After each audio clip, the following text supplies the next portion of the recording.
warahmatullahi wabarakatuh. Perkenalkan, nama saya Lintangan Natasha, NPM 2019 01500393. Saya merupakan mahasiswa semester 6 Universitas Indonesia PGRI dengan jurusan bimbingan dan konseling. Pada kesempatan kali ini, saya akan melakukan proses konseling perorangan dengan menggunakan pendekatan konseling realitas. Video kali ini saya buat untuk memenuhi tugas akhir mata kuliah praktek lab konseling perorangan. Sebelum kita masuk ke proses konseling realitas, saya akan terlebih dahulu menjelaskan apa sih konseling realitas itu. Tokoh dari konseling realitas itu sendiri adalah William Glasser. William Glasser ini merupakan psikiater Amerika yang mengembangkan beberapa buku tentang konseling realitas. Menurut William Glasser, terdapat 5 kebutuhan dasar manusia, yaitu yang pertama ada love belonging, yaitu kebutuhan dasar yang dimiliki individu kepada seseorang seperti merasakan cinta, dicintai, memiliki, mendapatkan rasa kasih sayang dari orang yang dicintainya. Yang kedua yaitu power and assessment, yaitu kebutuhan dasar manusia untuk mendapatkan pengakuan dari orang sekitarnya dan memiliki rasa kepuasan terhadap dirinya. Yang ketiga itu fun, yaitu kebutuhan dasar manusia untuk merasakan kebahagiaan di lingkungannya sehingga merasa enjoy dalam menghadapi kehidupannya. Dan juga menurut Glasser ada hubungannya antara belajar dengan tingkat kebahagiaan seseorang. Yang keempat yaitu survival, kebutuhan dasar manusia tentang bagaimana seseorang untuk berjuang bertahan hidup dan melanjutkan kehidupannya, mulai dari bereproduksi, terpenuhinya sandang, pangan, dan papan. Yang kelima yaitu freedom, yaitu kebutuhan dasar manusia untuk merasakan kebebasan dengan melakukan segala sesuatu hal yang diinginkan tetapi masih dalam norma-norma yang berlaku di masyarakat, dan juga kebebasan untuk mengungkapkan pendapatnya. Jadi dari 5 kebutuhan dasar ini didapat bahwa orang yang dapat mengontrol diri dan perilakunya adalah individu itu sendiri. Berdasarkan hal tersebut, didapat penunjang untuk melakukan 5 kebutuhan dasar, yaitu melalui konsep 3R. Yang pertama yaitu right, responsibility, dan reality. Nah, right ini adalah perilaku yang harus sesuai dengan norma-norma yang berlaku di masyarakat. Ya, sedangkan responsibility adalah perilaku seseorang yang bertanggung jawab dan tidak mengambil hak orang lain. Dan yang ketiga reality, yaitu dapat menerima kebenaran atau kenyataan yang ada di lingkungannya atau masyarakat.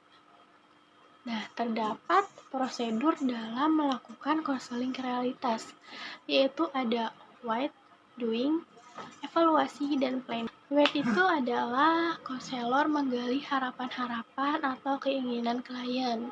Kalau doing adalah dengan melihat perilaku yang sudah dilakukan oleh klien untuk mencapai keinginannya, apakah sesuai dengan konsep 3R, dan hal itu akan dilanjutkan pada tahap selanjutnya, yaitu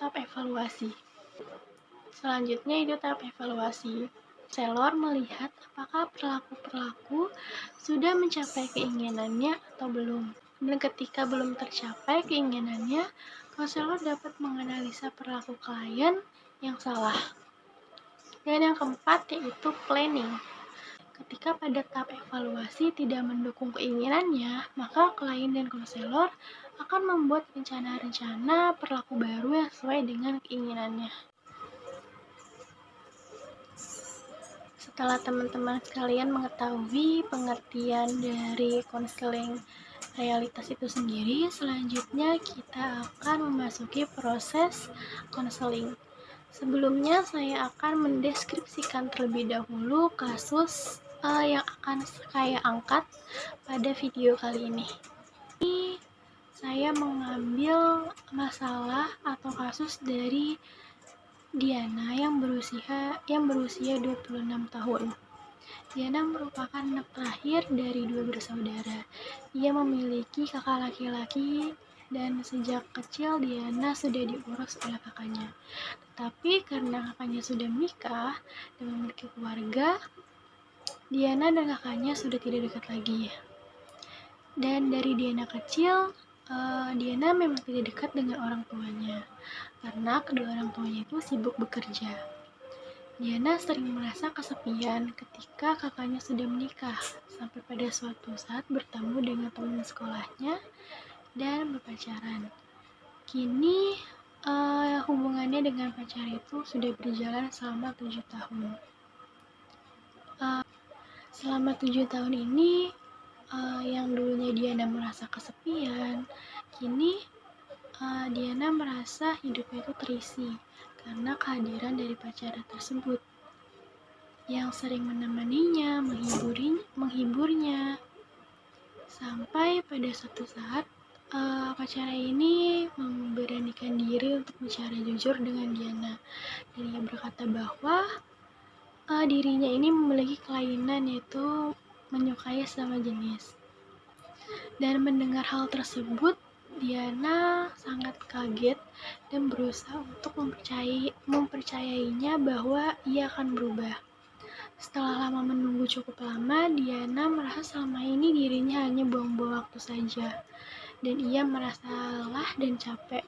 Untuk itu, Diana memutuskan untuk menjaga jarak dan sampai akhirnya mengakhiri hubungannya. Setelah putus dengan pacarnya, Diana benar-benar menjaga jarak dan komunikasi dengan pacarnya tersebut karena ia merasa masih sakit hati dan tidak bisa terima atas kenyataan yang dialami oleh pacarnya itu. Semenjak ia putus dengan pacarnya, Diana merasa moodnya itu up and down, sering merasa senang tetapi juga tiba-tiba bisa menjadi sedih, menangis, dan dadanya terasa sesak tanpa sebab, sehingga ia tidak mengerti lagi apa yang terjadi pada dirinya. Sebenarnya hubungan keluarga Diana dengan pacarnya ini memang sudah kenal dekat, dan semenjak Diana putus, ibunya ini terus-terusan menyuruh Diana untuk segera menikah. Akan tetapi Diana belum mau menikah karena Diana merasa dirinya ini belum siap untuk menikah. Selain karena tuntutan dari orang tua, Diana juga merasa takut gagal dalam rumah tangga, seperti tidak bisa menjadi istri yang baik, tidak bisa menjadi ibu yang baik, dan tidak bisa mengurus rumah tangga dengan baik. Dan juga takut pasangannya tidak bisa menghargai dirinya. Tetapi sebenarnya ia sadar bahwa sekarang ini umurnya sudah 26 tahun. Untuk itu dia merasa bingung dan tidak tahu ingin bercerita dengan siapa. Untuk itu saya akan melakukan proses konseling dengan Diana untuk menyelesaikan permasalahan yang Diana hadapi. Berikut adalah video proses konseling antara saya dengan Diana. Selamat menyaksikan. Selamat siang. Waalaikumsalam. Silakan masuk. Terima kasih, Bu. Mbak, silakan Bu. Terima kasih, Bu. Jadi Mbak dari mana nih? Saya dari Depok, Bu. Oh, dari Depok ya. Kayaknya kelihatannya capek banget. Iya, Bu. Saya macet banget tadi di jalan. Macet-macetan. Kalau tahu Mbak, habis pulang kerja atau? Iya, Bu. Saya habis pulang kerja banget langsung ke sini, Bu. Gitu. Mbak kerja di mana ya? Saya kerja di pabrik kosmetik, Bu. Pabrik kosmetik itu. Oh, lumayan jauh ya dari sini. Iya, Apalagi saya dari Depok. panas banget sih. Macet banget, Bu. Parah. Kayak orang-orang tuh ada pulang kerja mungkin kalau sore ya. Saya biasanya tuh pulang malam libur. Cuma karena saya pengen banget ketemu ibu, jadi saya pulang sore-sore kayak gini. Macetnya di mana tuh? Di Margonda, Bu. Itu ya Allah macetnya parah banget, Bu. Sampai di tengah jalan tuh saya kayak udah pengen nyerah aja, macet banget, tolong ya Allah. Berarti memang udah niat banget nih saya ya. Niat banget, Bu, sampai saya bela-belain pulang kerja sore, biasanya saya lembur terus Bu kerjanya. Biasanya kerja itu berapa jam ya kalau di kos? Kalau untuk waktu normalnya itu saya dari jam 7:30 sampai jam 4 sore Bu, keluar jam 4:30. Kalau untuk lembur saya balik jam 8 malam. Berarti emang pas banget nih waktunya segini. Iya, makanya saya buru-buru takut ibu ada keperluan lagi, makanya saya cepet-cepet nih. Nggak apa-apa, kan kita udah janjian sih. Untuk itu biar sama-sama enak nih, silakan ibu kenalan diri. Baik, perkenalkan ibu, nama saya Diana, umur saya 26 tahun, rumah saya di Depok. Saat ini saya sedang bekerja aja sih Bu, tapi saya udah lulus kuliah. Oh gitu. Baru aja lulus. Biar sama-sama enak Mbak. Ya, saya manggil Mbak apa nih? Boleh Mbak, boleh Diana juga. Saya manggil Mbak aja ya. Sebelumnya Mbak pernah kasih nama saya? Belum sih Bu. Belum. Untuk itu saya perkenalkan diri dulu ya. Kenalkan, nama saya Natasha, umur saya 21 tahun. Saya menjadi konselor dari tahun 2020. Sudah 2 tahun berjalannya. Baik Bu. Mbak bisa manggil saya Ibu Lita. Baik Ibu Lita. Ini saya lebih tua dari Ibu. Nggak apa-apa. Kan kita saling cerita, saling curhat. Baik Bu. Oke, sebelumnya Mbak pernah dengar konseling itu apa? Apa sih Bu? Pernah? Saya tahu konseling itu kayak bimbingan gitu kan. Kalau kita di sekolah itu ada BK. Nah, setahu saya BK itu kayak bimbingan konseling, tapi saya belum tahu banget nih BK yang sebenarnya itu kayak gimana, karena pas di sekolah saya itu BK-nya itu kayak cuma nyita-nyitain yang bawa make up, terus ngurusin yang anak nakal, tawuran, atau pacaran di sekolah gitu sih Bu, setahu saya. Nggak pernah gitu ngelakuin konseling. Kalau untuk konseling seperti ini nggak pernah sih Bu, karena yang masuk BK itu rata-rata anak-anak nakal aja yang dipanggil. Untuk itu sebelum kita mulai pada konseling, saya akan menjelaskan terlebih dahulu konseling itu apa biar Mbak tahu nih tujuan kita apa di sini. Jadi konseling itu adalah proses pemberian bantuan dari seorang ahli atau konselor kepada klien untuk membantu permasalahan kalian. Jadi, apakah Anda sudah ada gambaran sedikit tentang konseling itu apa?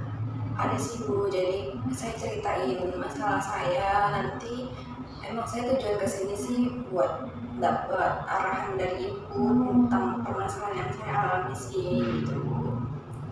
Lalu Mbak di sini saya berharap banget Mbak bicara sejujur-jujurnya,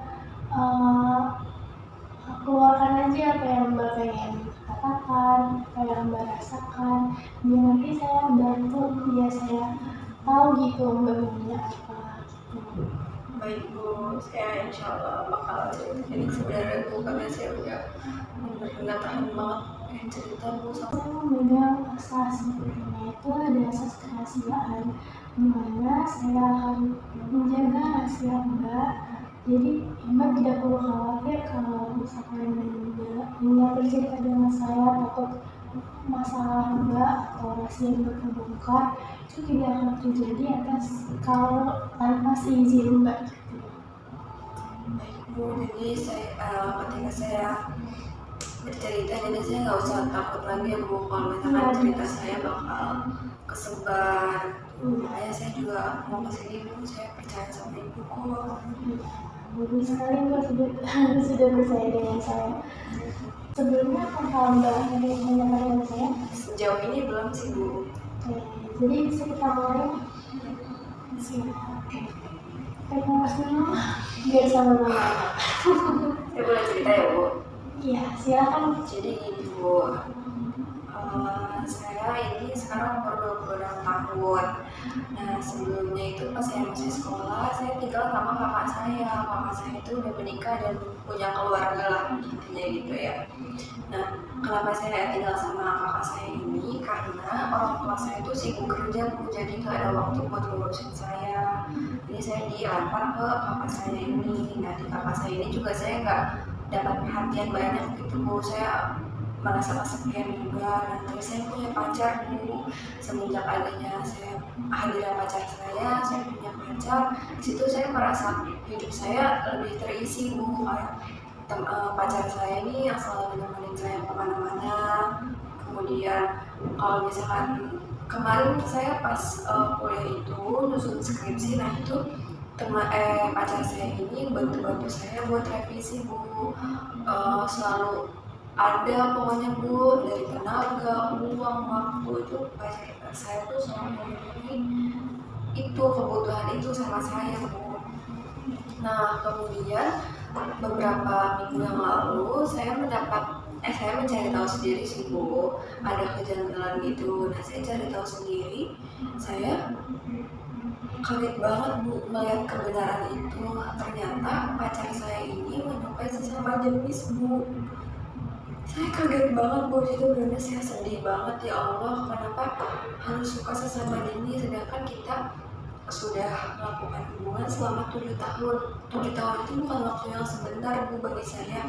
Apalagi pacar saya ini yang udah selalu ada banget buat saya. Saya kaget, sedih ketika tahu kebenaran itu, Bu. Saya bingung banget harus kayak gimana. Saya udah sakit banget hati saya, Bu, mendengar kebenaran itu. Apalagi saya tuh udah berharap kalau misalkan dia bakal nemenin saya terus sampai saya tua, sampai kita punya anak bareng-bareng, saya bisa menikah dengan dia. Tapi yang saya tahu itu kenapa dia harus menyukai sesama jenis, lalu buat apa hubungan kita yang kemarin. Saya capek, Bu. Saya juga malu sama teman-teman saya udah nge-publish dia, teman-teman saya juga udah tahu, sama keluarga saya juga udah pada tahu, Bu, kalau misalkan saya punya pacar yang ini. Tapi pas saya tahu dong sebenarnya dia malah suka sesama jenis, Bu. Maksudnya tuh kita kemarin ngapain aja sampai lo tuh suka sesama jenis. Emang saya kurang cantik atau gimana, Bu, gitu? Kenapa harus suka sama sesama jenis, Bu? Padahal lihat saya, Bu, saya ini pacarnya perempuan. Maksudnya tuh kodrat laki-laki itu bersama perempuan kan, Bu, bukan laki-laki bersama laki-laki. Kaget banget, Bu, tahu akan hal itu. Saya benar-benar sedih banget. Jadi hati dengan pacar Mbak? Iya, Bu, saya sakit, sedih, kaget, semuanya campur aduk, Bu. Sampai saya kerjaan juga saya Nggak fokus ya? iya, sulit banget, Bu, menerima kenyataan ini. Kalau misalkan Mbak nih di depan Mbak ada pacar Mbak, pengen bilang apa ke dia? Siapa yang bilang ini? Kamu kenapa sih, kita udah jalan hubungan 7 tahun tapi kamu malah sama jenis. Saya tuh merasa kesepian dengan adanya kamu bisa mengisi hidup saya, tapi kamu kenapa suka sama sesama jenis? Rasanya saya pengen tolong jawab, Bu. Maaf ya, Bu, saya udah kesel banget. Karena saya malu juga, Bu, sama teman-teman saya. Keluarin aja dari Mbak rasanya. Saya tahu sakitnya Mbak gimana.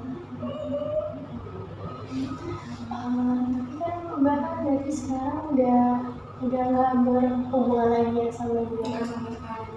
Kenapa Mbak nggak coba berteman gitu buat ngarahin dia? Enggak, maaf ya, Bu, kalau buat berteman saya enggak mau menjalin komunikasi aja, saya udah nggak mau, apalagi berteman, Bu. Toh kalau misalkan ketemu di jalan juga cuma ketemu, saya nggak pernah negur, saya nggak pernah dia ngechat, saya nggak pernah balas, terus dia minta maaf, dia nggak bakal kayak gitu lagi. Tapi saya udah rasanya udah hati saya buat dia tuh udah nggak ada, perasaan saya sama dia tuh udah nggak ada, Bu. Saya malah jadi balik ilfil, malah kayak jijik itu, Bu. Kalau misalkan saya nggak mau punya pasangan yang menyukai sesama jenis, takutnya dia suka sesama jenis juga, suka perempuan juga, kan takutnya jadi nggak normal gitu, Bu. Saya rasanya ilfil, Bu. Iya, saya juga paham ya Mbak. bahasa itu. Makanya saya putus banget komunikasi sama dia, saya nggak mau banget Bu, udah saya sakit hati banget. Tapi ini saya bingung Bu, cara supaya saya keluar dari sakit hati ini gimana Bu?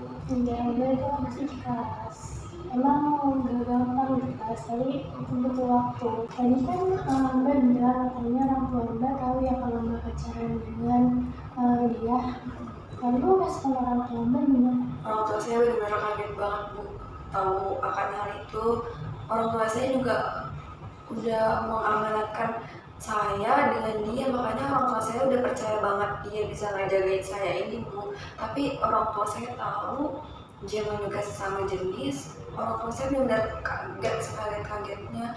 Dan orang tua saya menyuruh saya cepat menikah. Maksud saya gini loh Bu, menikah itu bukan solusinya menurut saya masih belum siap untuk menikah, karena menurut saya pernikahan itu benar-benar sakral banget kan Bu. Saya takut ketika saya menikah saya belum siap menjadi istri, terus saya nggak mengurus rumah tangga dengan sebaik-baiknya. Nah, orang tua saya tuh pas tahu masalah ini nyuruh nikah terus, cepet nikah, udah umur 26 tahun. Maksud saya tuh, saya dari kemarin aja yang 7 tahun ini tuh terbilang gak sebentar Bu, cukup lama. Ketika saya mau mulai hubungan baru lagi ini, saya belum siap Bu untuk itu. Saya butuh kesiapan dulu buat menata hati saya yang sudah berantakan sebelumnya karena tahu kebenaran itu Bu. Saya belum siap Jadi Mbak belum siap untuk membuka lembaran baru dengan orang lain. Iya Bu, saya belum siap. Karena saya takut Bu, ketika misalkan saya udah menikah nih dengan orang baru, saya tidak tugas saya sebagai istri, nanti sebagai ibu itu tidak terlaksana dengan baik, karena saya masih memendam rasa sakit karena hati saya ini belum siap Bu untuk menjalin hubungan baru. Jadi kan Mbak udah Mbak masih belum bisa menerima keadaan, terus juga Mbak selalu dikejar-kejar sama orang tua yang menyuruh Mbak cepat-cepat menikah. Lalu Mbak solusinya apa nih yang tepat untuk Mbak lakuin sekarang ini? Maksud saya begini Bu, maunya saya tuh istirahat dulu Bu, hati saya sebentar, selama setahun 2 tahun buat saya bolehin hati saya dulu Bu, karena saya benar-benar kaget banget melihat hal itu. Saya yang pertama tuh saya mau diam dulu, hati saya mau saya istirahatin dari trauma ini selama 1 tahun 2 tahun. Nah, seiring berjalannya waktu saya sambil meminta kepada Allah Subhanahu wa Ta'ala supaya saya didekatkan dengan jodoh yang terbaik menurut dia kan Bu, menurut Allah.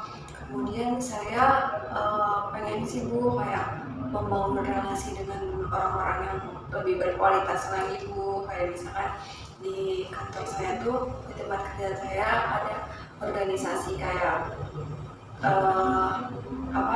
organisasi perusahaan gitu. Nah, nanti saya ingin bergabung ke organisasi itu supaya saya bisa mengenal lebih banyak orang lain, saya lebih banyak mengenal karakteristik orang-orang, jadi saya nggak tertipu lagi gitu loh Bu. Jadi yang pertama saya ingin istirahatin hati, saya pengen muhasabah diri, kemudian saya berdoa kepada Allah dengan setulus hati biar ditemuin sama laki-laki yang benar-benar mencintai saya, mencintai wanita Bu lebih tepatnya. Nah, kemudian saya ingin membangun relasi lagi di kantor saya. Oh iya, saya juga ikut ini Bu, komunitas hiking itu Bu. Jadi saya tuh naik gunung buat udah beberapa hari ini beberapa minggu ini saya setelah tahu kejadian itu, saya tuh ikut sama teman saya naik gunung Bu, hiking kayak lepas penat gitu. Nah, di sana tuh ada kayak komunitas hiking gitu Bu. Nah, rata-rata tuh banyak anak cowok-cowok yang udah pada mapan lah Bu. Otomatis kalau naik gunung pasti udah mereka tuh bisa bertanggung jawab sama dirinya sendiri. Nah, saya tuh kagum Bu sama anak-anak gunung tuh, mereka bisa bertanggung jawab sama dirinya sendiri dan orang lain juga yang mereka bawa buat naik gunung itu Bu. Makanya saya kayak pengen banyakin relasi lagi supaya harapan saya tuh bisa ketemu sama jodoh yang terbaik menurut Allah juga Bu. Kan kayak ada yang bilang jodoh itu cerminan diri, kayak dimana tempat kita sering beraktivitas, jodoh kita tuh insya Allah ada di sekitaran kita gitu Bu, nggak mungkin jauh-jauh seperti. Jadi saya simpulkan bahwa Mbak akan istirahat selama 1 atau 2 tahun ya, dengan membuka relasi kayak mengikuti kegiatan juga, berdoa kepada Allah, lebih mendekatkan diri kepada Allah intinya ya. Mbak bisa nggak bertanggung jawab dengan hal itu? Kalau sejauh ini saya insya Allah bisa sih Bu, saya sudah sedikit melaksanakan juga kegiatan-kegiatan saya seperti naik gunung, terus saya masuk ke organisasi buat membangun relasi, itu saya sudah jalanin Bu. Jadi Mbak kan selama 1 tahun ini pengen melaksanakan kegiatan yang Mbak sudah rancang. Jadi kan selama 1 atau 2 tahun ini Mbak pengen istirahat dengan melaksanakan kegiatan yang telah sebutkan yang Mbak telah sebutkan tadi, kayak hiking, terus melakukan organisasi. Apakah Mbak merasa nyaman atau relax dengan mengikuti hal tersebut? Kalau untuk nyaman, namanya baru penyesuaian, agak sedikit nyaman Bu, tapi kayak ada sedikit rasa belum sepenuhnya saya ada di sana di organisasi itu atau hiking. Tapi kalau untuk relax tuh benar-benar saya terbantu banget Bu dengan adanya hiking, kemudian saya membangun relasi di organisasi, ketemu banyak orang, kemudian di situ juga saya nggak ngerasa kesepian Bu, saya punya teman hiking. Nah di situ saya benar-benar punya teman Bu, punya teman yang benar-benar solid banget, sampai turun gunung pun masih nanya kabar gitu. Jadi saya nggak ngerasa kesepian. Saya tuh takut itu, saya benar-benar takut ngerasa kesepian karena saya udah putus dari mantan saya ini yang selalu ada. Ketika saya naik gunung ini, saya nemu teman Bu yang benar-benar baik banget Bu, beneran bisa membuat saya nggak kesepian, nggak masih kesepian tapi sedikit terobati rasa kesepian saya gitu. Ya, jadi kesimpulannya atas permasalahan yang Mbak alami ini, Mbak sudah pacaran selama 7 tahun, tapi sayangnya beliau memiliki kalian yang punya feminis dan Mbak merasa sakit hati banget akan hal itu. Iya. Orang tua Mbak juga selalu menyudutkan Mbak untuk cepat-cepat menikah, tapi memang Mbak masih belum siap untuk menikah. Iya. Dan untuk mengatasi hal tersebut, Mbak sudah membuat rancangan, yaitu dengan setahun atau 2 tahun Mbak istirahat dulu terlebih dahulu dengan mengikuti kegiatan, mengikuti organisasi, dan melakukan hiking. Mbak merasa jadi lebih terobati akan masalah yang Mbak alami.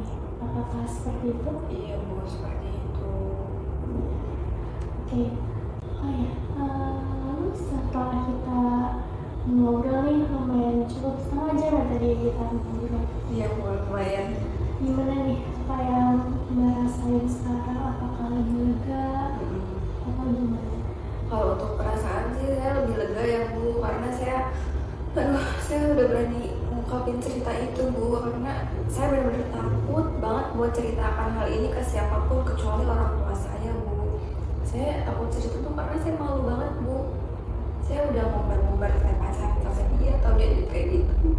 Nah saya datang ke sini, saya ceritain sama ibu, terus kayak saya jadi jauh lebih plong, udah cerita kebenaran yang terjadi itu kayak gimana Bu. Pas melakukan proses konseling ini, saya jadi lebih plong sih Bu. Lalu apakah Pak Dayan ini tanyakan lagi dengan saya? Sejauh ini saya sudah cukup sih Bu, cukup tergambarkan. Untuk kedepannya saya akan terus mungkin ya Bu melakukan hal-hal itu supaya trauma saya juga bisa terobati, kemudian saya bisa mendapat laki-laki yang benar-benar mencintai saya Bu dari saya membangun relasi itu. Iya, saya doakan ya Mbak, semoga Mbak bisa cepat-cepat pulih dari rasa sakit Mbak dan bisa menemukan barang-barang. Terima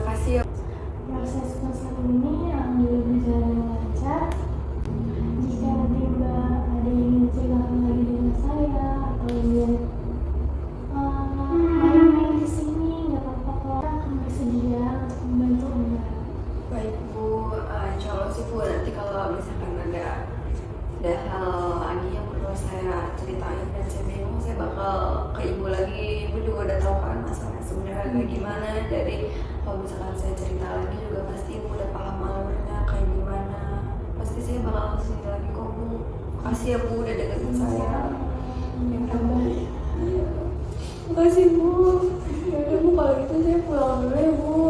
Udah lumayan malu juga nih bu. Kita dari tadi ngobrol dari sore kan. Hati-hati ya. Iya bu. Assalamualaikum. Salam. Baik, setelah proses konseling selesai, didapatkan hasil bahwa Diana sudah mampu mengarahkan dirinya ke hal-hal yang lebih positif, seperti dengan mengikuti kegiatan di tempat kerjanya, dengan membangun relasi dan sehingga dirinya dapat membuka lembaran baru untuk menghadapi kehidupannya. Dan saya harap video kali ini dapat menginspirasi teman-teman sekalian. Sekian video dari saya, semoga dapat menginspirasi teman-teman sekalian. Assalamualaikum.